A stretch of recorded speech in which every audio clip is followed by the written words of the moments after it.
just going to say hi and introduce everybody, and if anybody comes in, we'll welcome them, if that's okay. Oh, okay, here's a couple more people, so just a moment. Of course, because I just said it. We started 5 minutes ago, the event already. Exactly.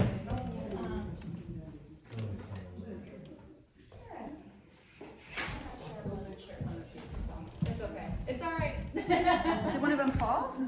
Yeah. Yeah, I got you. Yeah.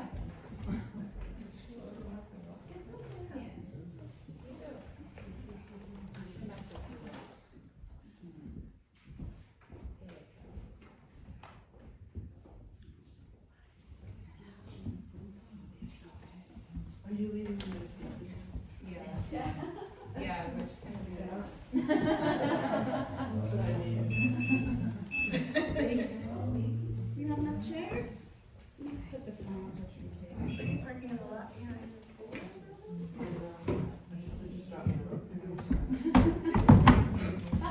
Just in case somebody else.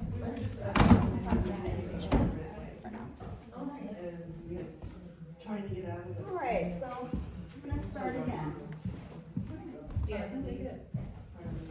Well, then it was bad. Yeah, there was a nice way. Ooh. I don't know. I did 17. It didn't hold us up for it. Are we ready, ladies and gentlemen? Sorry. No, it's okay. Official program. So, my name is Muller-McCoola, and I'm the director here at Spring Street Gallery. I'm really happy to have Joy and Jenny here. I've been trying for a while now to get them both together and figure out a way to show their work, and it worked out, I think, perfectly. So I'm very happy that you're here. I think most of you know Jenny and Joy, but I'm gonna give you a little tidbit anyway. So Jenny is a mixed media artist focused on sculptural form.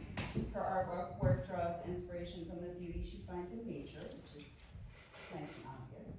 Her artwork has been featured in national and statewide juried art competitions, extensively displayed throughout the New York State Capital Region and North Country, upon many other things. And Joy is a textile artist using wet felted wool as a primary medium since 2012. What did you do before then? Wait, we'll ask that. We'll ask that. No answers. Environmental issues related to climate change and water are her main focus. She enjoys gathering stones and felting wool stones, arranging them to tell larger stories.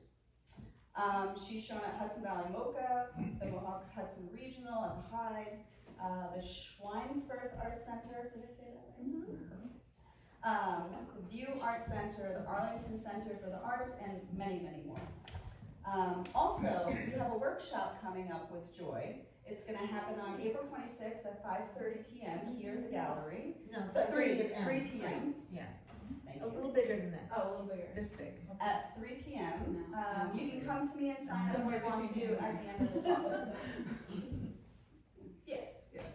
Wonderful. To that, the stage is yours. So, I was just telling Ben, I listened to this program called the River Radius, and every year one of their things is, what is a river? And this woman who is I have to say it because it's such a cool word, she's a hydrobiogeochemist at the University of Washington in Seattle. Her name is Dr. Rebecca E. Newman. And you know, rivers are the most important thing to us.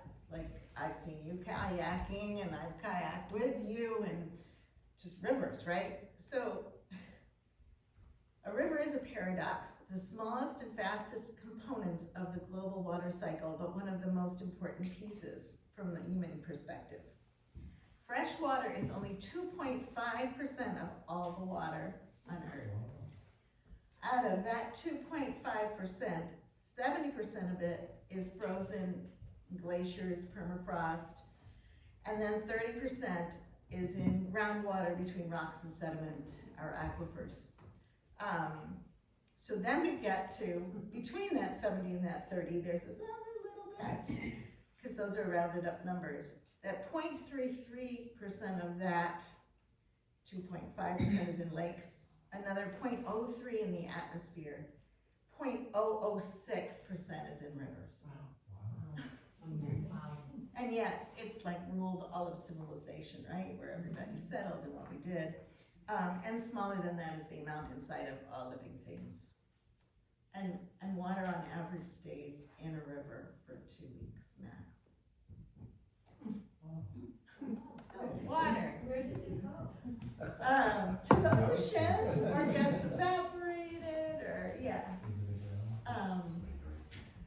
So I grew up at the other end of the Hudson in the Bronx, and then on Long Island, and I was by the ocean, and I would bike to the ocean on my way home from high school most days because I needed water, and then I would go home. And when I lived in Colorado, I had to, there's the man. My trip over the mesa and down, looking at the mountaintops and seeing snow-capped peaks, that was like my little bit of ocean. And now here I am at the other end of the Hudson for 40 years, which is pretty cool. Should I keep telling you want to talk about water, and then we'll go somewhere else about work? Yeah, we can go back and forth. Yeah, I mean, I think of the works here, I think this is the only one in this room that's of water. There's a few. That's a reflection. Oh yeah, this one too. Did you really? I had a conference for 2 days. That's a reflection, Yeah, I mean, I like to work with reflections. I also like to travel out into the woods, which I think we'll talk about that a little bit more later. But for me, these are kind of places of serenity, and I'm looking to recreate that feeling for others in some way. They're not literal representations of these places, obviously. So they do have like a little bit of a twist to them, and both in color and in form. So there is this kind of surreal or dream-like state to them that I think is akin to kind of how we exist in nature. There's parts of it that we can directly relate to, right? And feelings that we can pull from that. But then there's this timeline to it that is beyond any one of us in this room, right? So, we're talking of these spaces in spans of centuries and millennia, and they've been shaped and formed slowly over that time. Yeah. Sam can tell us all about that better than I can. And I think a lot about that when I'm in these spaces, and I'm thinking about that slow evolution, and I'm imagining how the landscape has transformed over time, and with these reflections and in these places, I'm thinking about how the water has moved down from the glaciers and settled into these spaces. So that's a really brief scenario. Some of the things that I'm thinking about when I'm out in these environments. So I start with drawings, but what I use is mainly combed sheep's wool that's been washed, of different colors, different kinds of sheep. I use 12 different breeds of sheep. And then for the froth of the water, it just felt like the curls made the most sense. So I play with that too. And everything is laid out and then rubbed with soap and water for a really long time. And then the fibers start creeping into each other and the cuticle locks down. And by the time from start to finish, most things shrink 50%. So we start out much larger. And yeah, if you think about water, especially now, you're thinking about that muddy color at the bottom of the stream, and nobody wants to look at that color on the wall. You do. We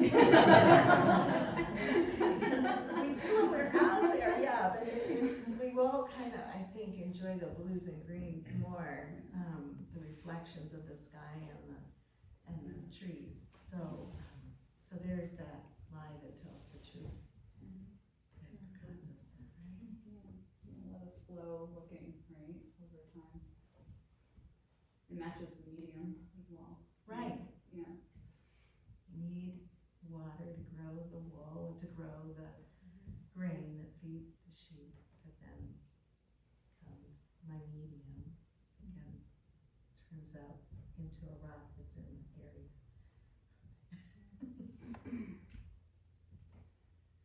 You've got lots of different media. Yeah, so I'll introduce a little bit of how these evolve. So some of the smaller works that you see in the hallway that have the fluorescent background to it. Mhm. I'll get into that.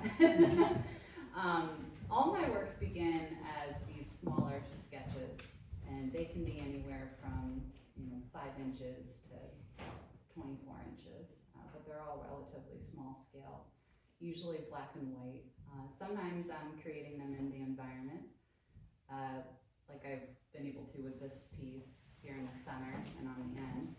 But when I'm in the water, it's not always ideal for me to throw an anchor down in my kayak and expect to stay there. So I do a lot of photographic imagery as well, and I'll work from that. And these are places that I return to over a long period of time. For example, this work over here, I've been visiting that landscape for 10 years, or maybe even a little bit longer. My husband's family has been camping there for 30 years. They go to this rustic paddle up site, and these birch trees, or these line of birch trees, are across from one of those sites. And so when I'm there, I kind of greet them every morning, and I say goodbye. I say goodnight to them every evening, and then I say goodbye to them when we leave, and I say hello to them when we arrive.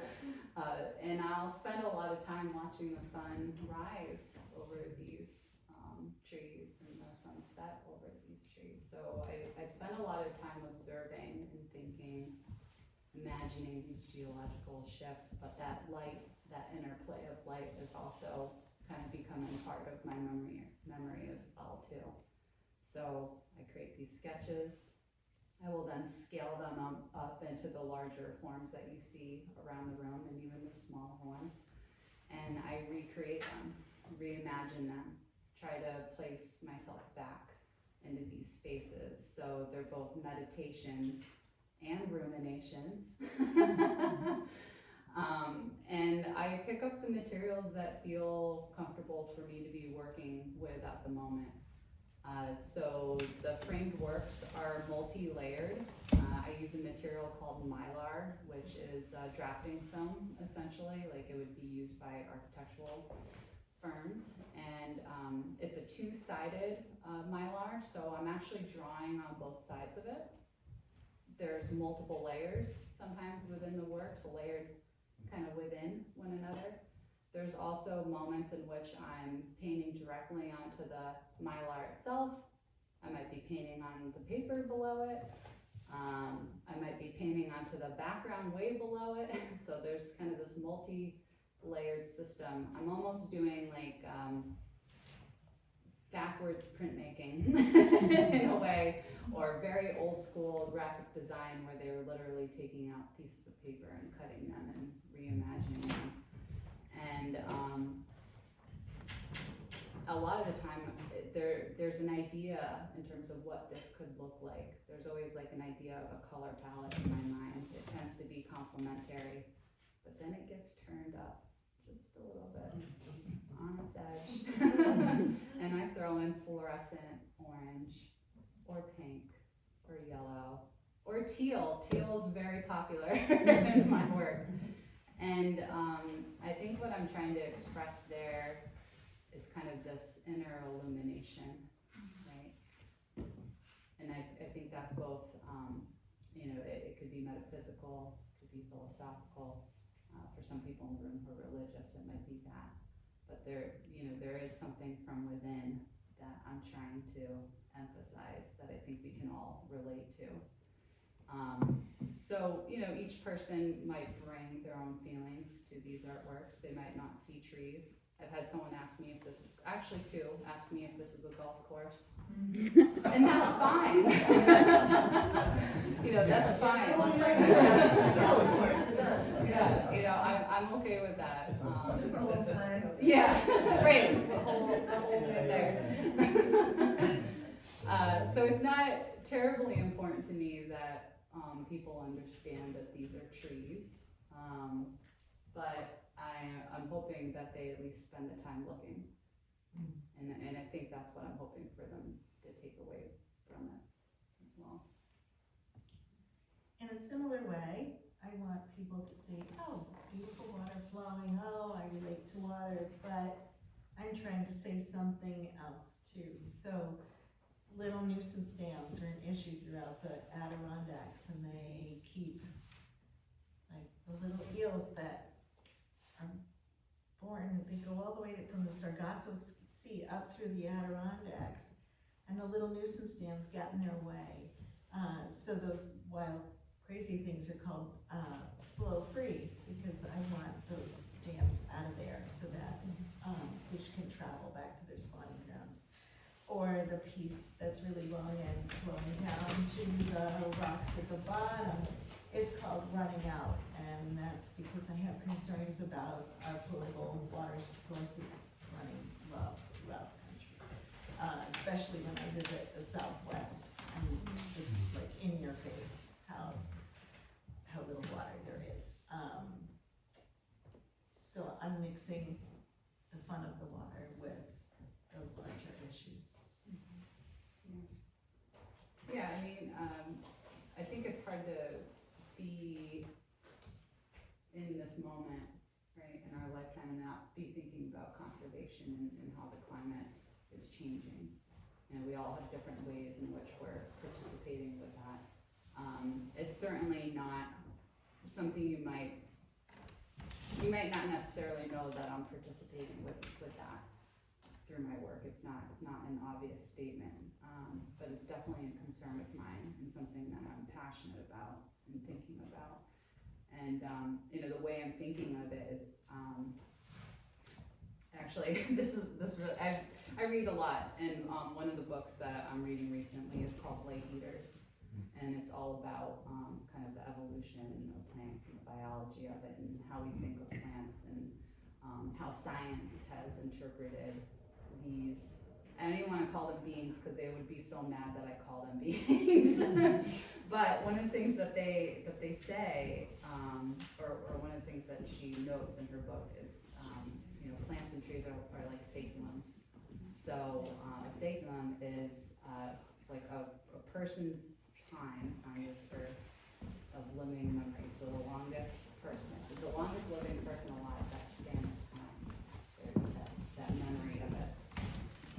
And I feel like, and I agree with her, that trees are like that. Like they span hundreds of years and they change. So these trees here, for example, the larger pink one and the purple one in the center, those are pasture trees, or what you might know as wolf trees. And 100 years ago, that was vacant space around these trees. It was farmland. So there might have been animals grazing there, sheep or goats.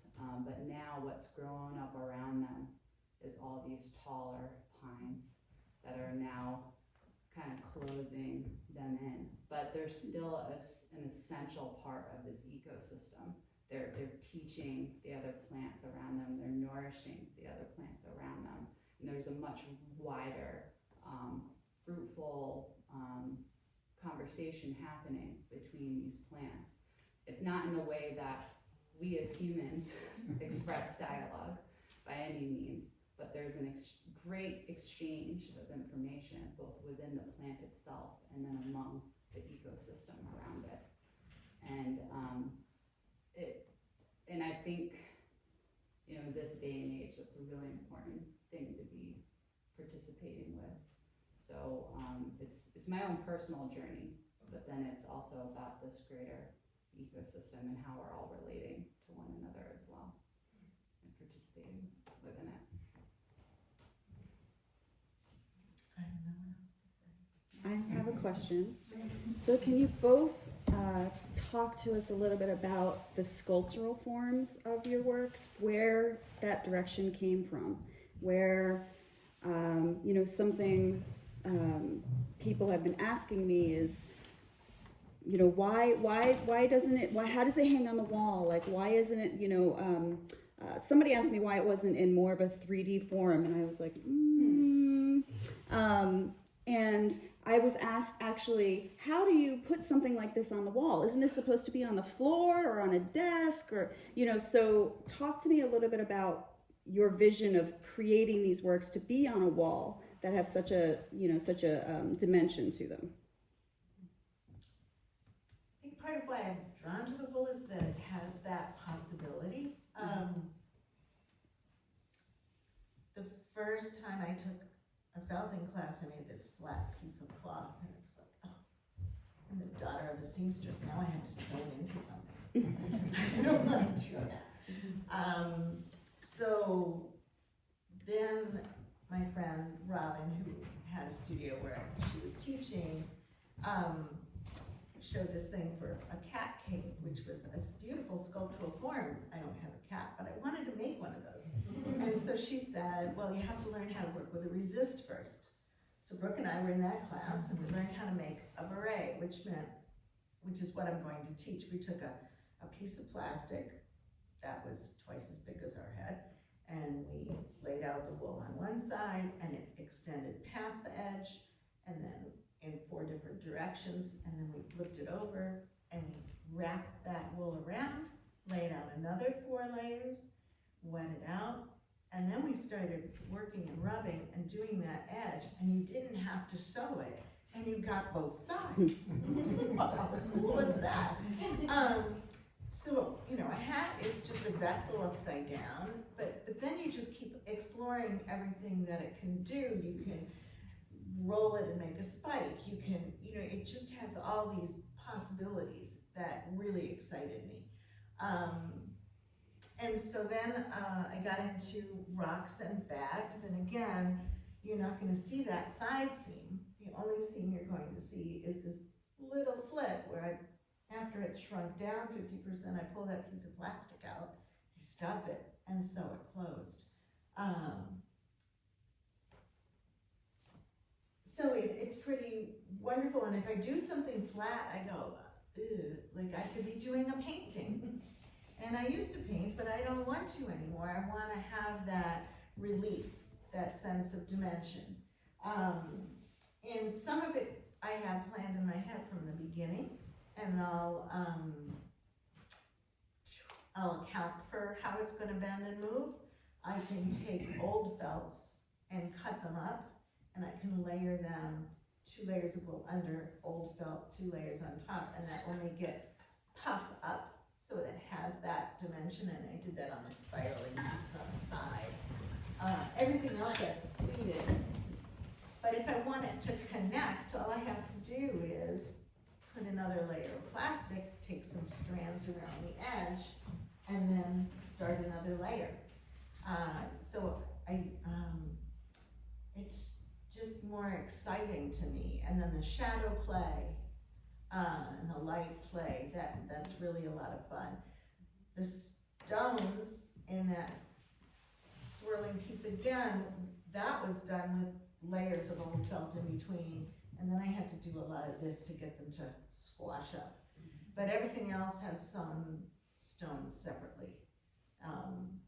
So it's a lot of extra work, and most of the locks are fun because then instead of squashing it down, I'm using my fingertips to kind of just get the ends to felt in, and then the rest can dance on top. But sometimes my friend dyes all the indigo for me, and indigo can bleed and run, and so my white locks end up turning blue, and then I have to needle felt, which is not my favorite thing to do, to to add some more, of course, lights on top. Hanging has been an issue, a real big issue. So that's more traditional. Take a stretched piece of canvas, sew it onto it, put a layer of cardboard underneath, and sew around some of the rocks through to support the weight of it.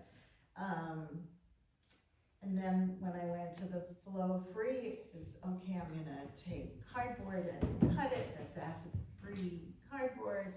I'm gonna take fabric and put it around it, and then I'm going to sew the wool to the fabric, and it got very involved. Now I'm just using really thick wool, just layering, so it can support it all itself. And then what's really fun about these new round pieces is I'm using irrigation hose, which just like, well, it belongs with water. I'm gonna just make a tube of a hoop of irrigation hose and then sew it around the back, which has worked well. So I'm still exploring, and I will take any advice on ways to make that continue to work. Yeah, so it's just a constant exploration of how to make it happen. I don't know if I can earmark when I started being sculptural, because every single time I think something's new. I find something in a drawer from like 20 years ago, or my mother finds artwork at her home that I did when I was a child, and I see this. I see a semblance of this anyway. I guess there's just a point where I just can't leave it alone. It's not enough for me to just have it on the one surface and scratch into it or something and call it good.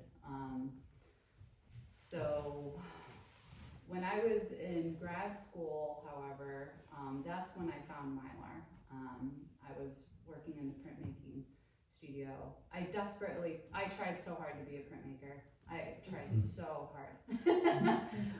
And ultimately I was terrible at creating multiples, and I really wasn't interested in it whatsoever. I just always loved the plate ever so much more than the actual replication of it and moving it through the press. And there was a plant nearby that made Mylar, and it went out of business, and apparently it had been sitting in the studio, and it was these big, like 30 by 40 sheets, like they were big.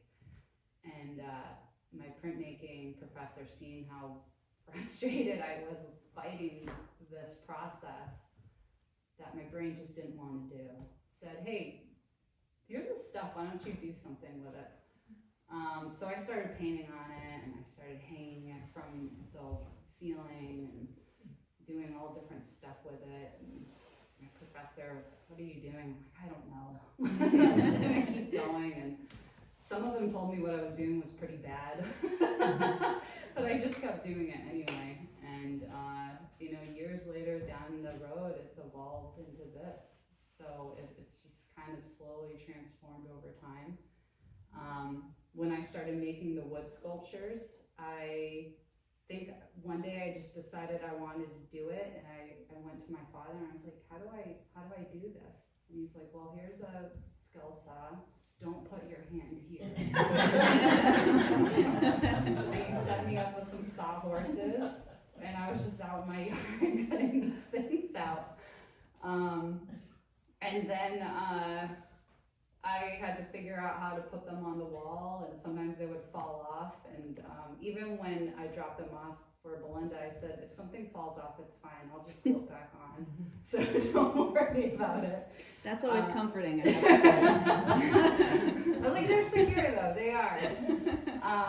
Because there's been a lot of configuring. And with the Mylar pieces, thank goodness I have this background as a painter, because basically what I'm creating is an inner stretcher.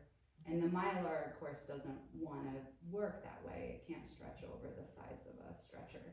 And for people who aren't painters in the room, when you make a stretched canvas, you have this like inner frame, and then you stretch the canvas over it, and it creates this kind of taut situation. So there's an interior frame between all of these, And then I've gone through multiple versions of creating little mini tiers. For a long time they were paper. About a year ago, my husband said to me, why don't you create like these nail boards and like use magnets? I'm like, no, that'd be terrible, because you know, I have a background as a curator and working in a museum, so it was really important to me for things to be archival, even though I was using plastic. And finally, I came around to both using these paper tiers, inner stretcher, and now I'm using kind of nails almost into a nail board, and there's little magnets that attach to things, so they're stretched in a couple different ways. And then I started cutting those, the smaller works out, because everyone wanted the little drawings. Actually, I showed them at Lake George Arts with Laura, and she's like, can't you just let these go, people want them. I was like, no, these are the blueprints, I can't part with them. So then I started making the smaller works and cutting them out. Do you want me to show one of the backs of one of the pieces? Yeah, You had mentioned- sure. Okay, let me just grab one.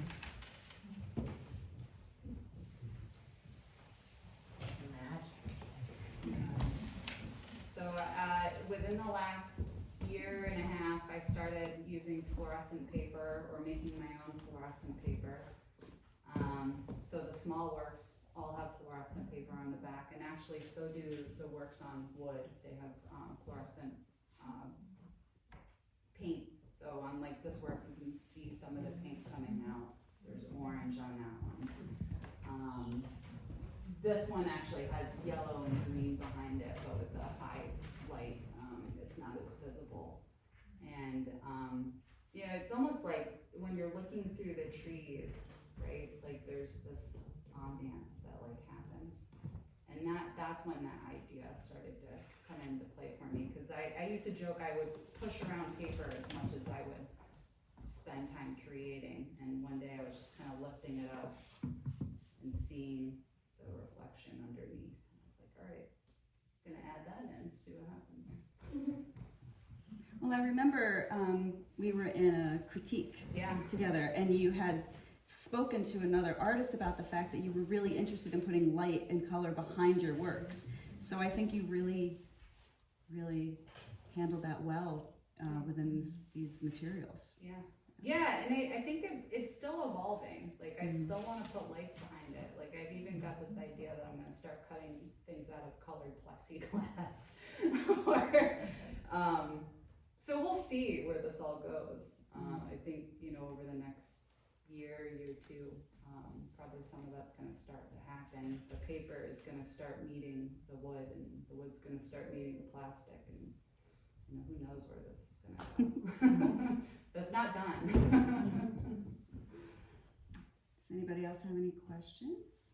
What about playing with the light itself? Like, if you had fluorescent lights or UV light I or do something it behind, in you the do that? studio. Yeah, I actually even have like blue light flashlights, and I'm like I'll be in the studio playing around with them, because these will light up. Like some of this one especially on the end, like the fluorescent will come out in the paint if you hold a blue light up to it. I can just So imagine. someday, yes. Yeah, Jim's gonna photograph me here in my studio in a couple weeks when the artwork comes back. So You should wear fluorescent makeup. I might, right? Blend into the background. That would be cool And see if honeybees would come to, you know, like That land would down be here. fantastic. I would love We could it. supply the bees. Well, there's one piece out front, it's got the head, it's a tree form, obviously, but it's got the tendrils, and I was just thinking, I watched these videos on, they got really good, I don't know, there's some kind of animation, it's not cartoon animation, video animation of the human body, which is fascinating with all the layers, and they pull the one layer off the other layer off the other. And so that one reminded me of a heart. Yeah. Did you see the title of that one? I didn't. Heart tree. Then well expressed. You were just mentioning the heart tree, is that the one that looks like there's heart and the veins are coming out in here? That's very cool. Yeah, and I don't think our bodies are that different. No. Like, we've been our own ecosystems for, long time. When the earth formed, we divided, right? Like, we started walking on land and we started carving into it. But, our vein systems are much like a tree. So we just we're more similar, I think, than we think. Well, we're gonna be dissected by Albany Med students, so. Me too. You can participate in some performance art.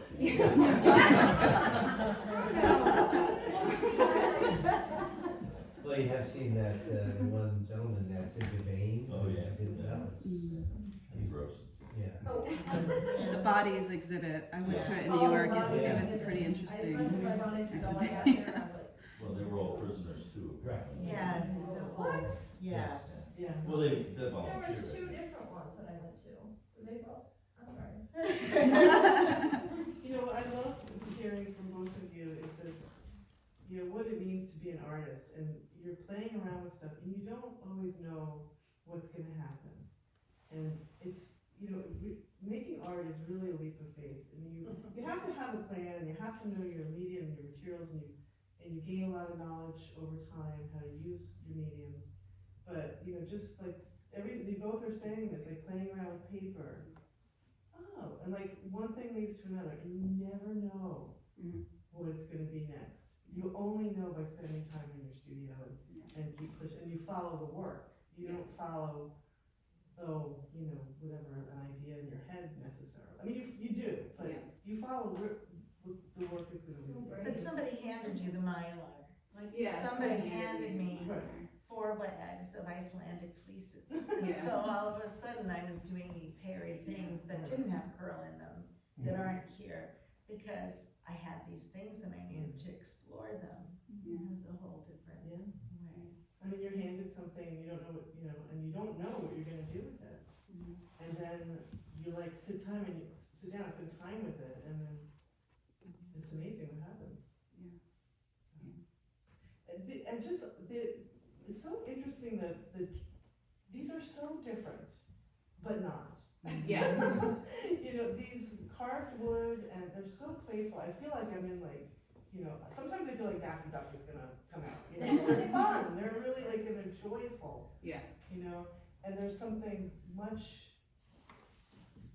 different, quieter or something, and considered in a really different way in the cut mylar.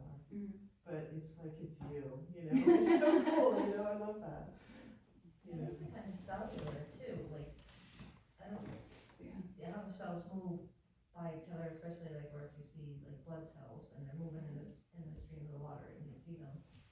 And they're in harmony with us, with our bodies and fluids and. I already picked out the one I'm rolling in. I know, right? And I was thinking, God, I just want to bat myself, like installation. Yeah. Can we roll around in your stuff? Well, our dogs do already. I wanna wear that one as a hat. Like that. I wanna put little things in. Swimmers and. Yeah. Well, the Playmobil guys and the Lego guys. Well, there was, I think there was something at Mass Mocha a few years ago in the Canada show. Kim Adams had all these little figures and, anyway. So you asked what I did before, and in college I was doing some soft sculpture with stockings and stuff, but mainly people that other people asked me to make portraits. And then I was a public school art teacher, so we did everything, We had to make clay samples, make painting samples, make drawing samples. You just did whatever you had to do, but I'd go home and I'd paint sometimes. It was hard to do everything. But when I had time or summer, I would paint. But my paintings were mainly like cubist, which is so not this stuff. Everything was cut and angles and geometry, and I'm not there fiber makes sense, cause we always play with scraps of fabric in the house. There are a lot of shapes that I think are in these works, though. I wouldn't say that you're totally, Divorced maybe, from yeah, it. divorced from it. Maybe they're not, specifically 90-degree angles or anything like that, but I definitely think I still see that in your work. Yeah. I was gonna ask before you said it, if you would incorporate the two, if you ever thought you would paint and create some kind of framing or, felting through it, but then you just said, no, they're not the same. So I wasn't sure if maybe you would be interested in doing something like that. So there's a lot of felters who are painting, well, on silk and then incorporating the silk in. And I look at that and I go, well, why aren't you just painting on the wall?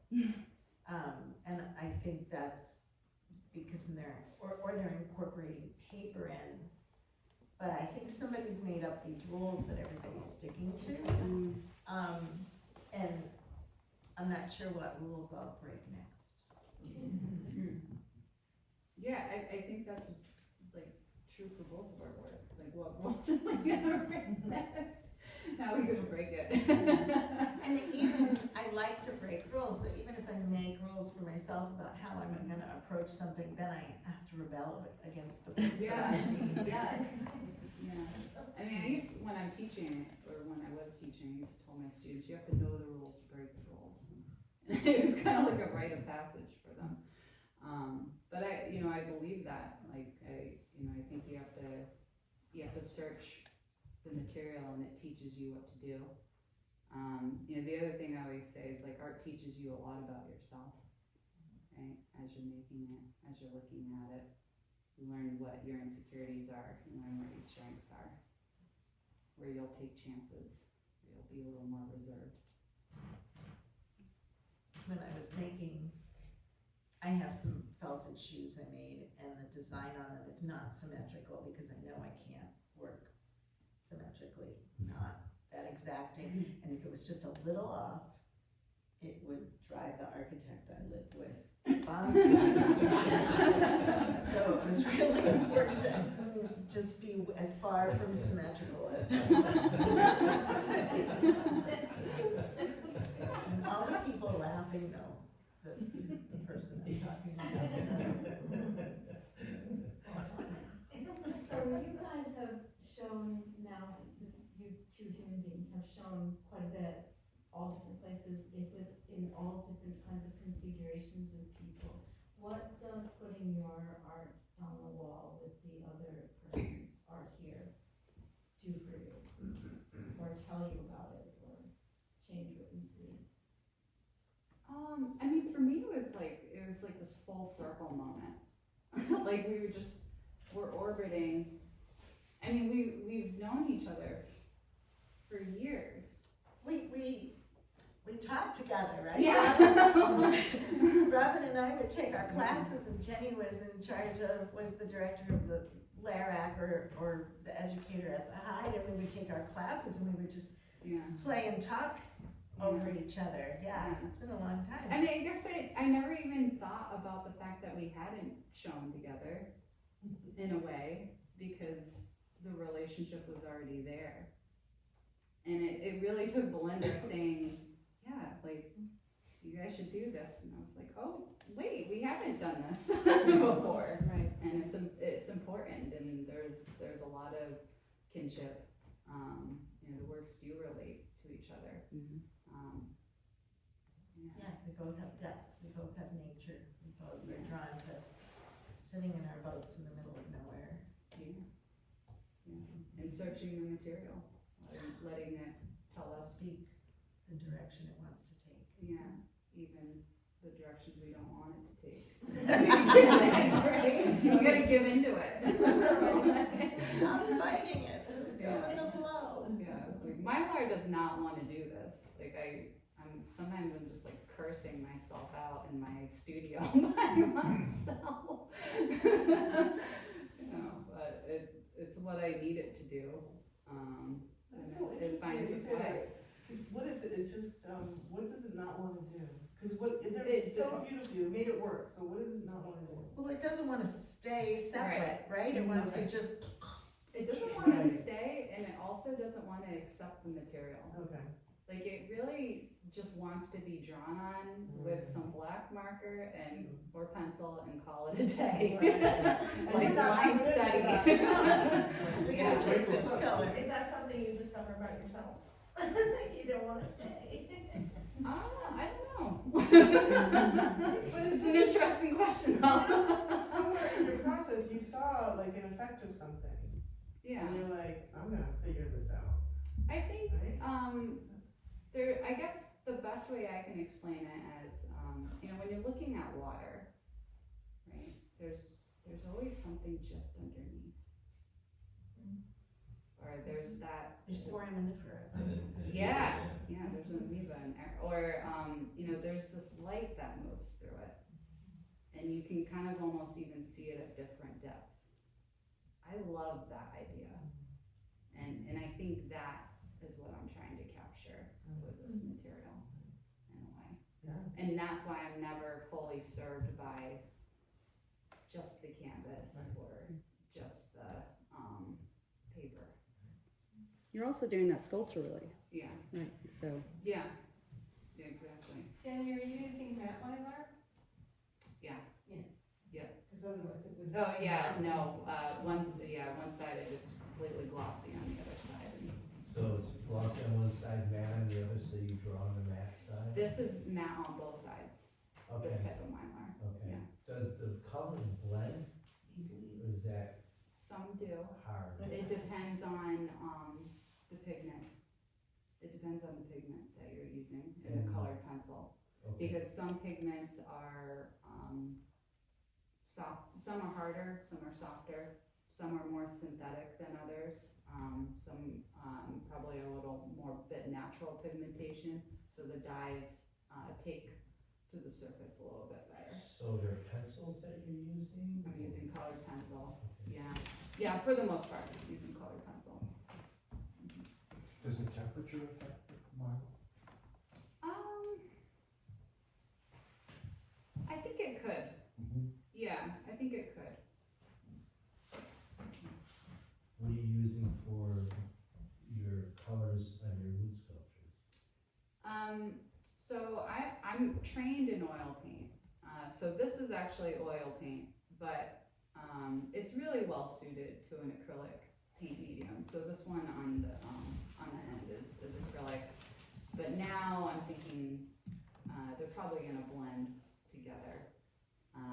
And there's strengths to both of those mediums in terms of like the range of color that you can get. What And the about that? surface. This is also oil, yeah, that's an oil paint as well.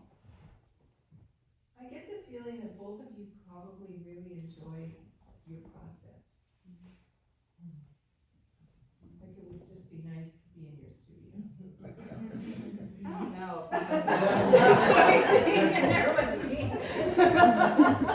I don't know, what does Gary think? You know, how during COVID, a lot of people started making bread or knitting, Yeah, right? I think it's a great. To me, there's something about this tactile feedback Yeah, from just rubbing, and I'll find like little pieces of wool wherever it went in my pocket, you know, and I just need to feel that, and I think there's something that goes right through to my brain that feeds it from having, you know, just like, does anybody carry a stone in their pebble in their pocket?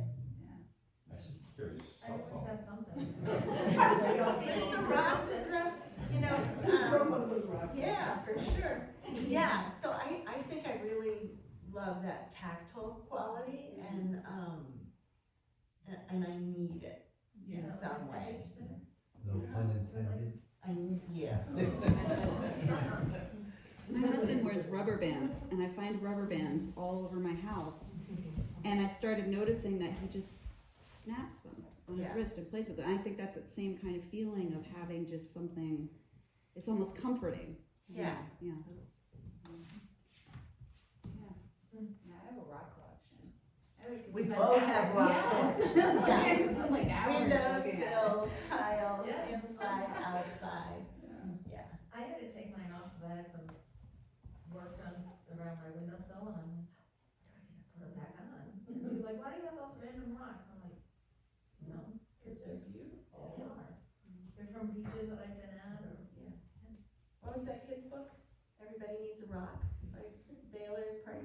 That was good. Well, I really want to thank all of you for coming. I really want to thank Jenny and Joy for sharing all this information with us.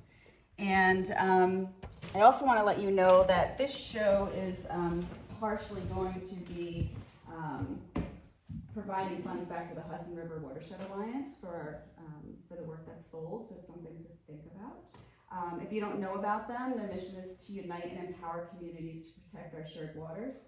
They work across the Hudson River watershed to support watershed groups, help communities work together on water issues, and communicate as a collective voice. So if you don't know about them, please, I would go ahead and go on their website and see if you can find out more information about them. If not, buying something here, supporting them otherwise. But thank you again for coming. If you have any other questions, I'll be here. Take your time and browse around the gallery. I'm not in a rush to push anybody out. It's up to you. Just watch yourself around the chairs, and I'll try to pull them away so you can really enjoy the work. Thank you so much.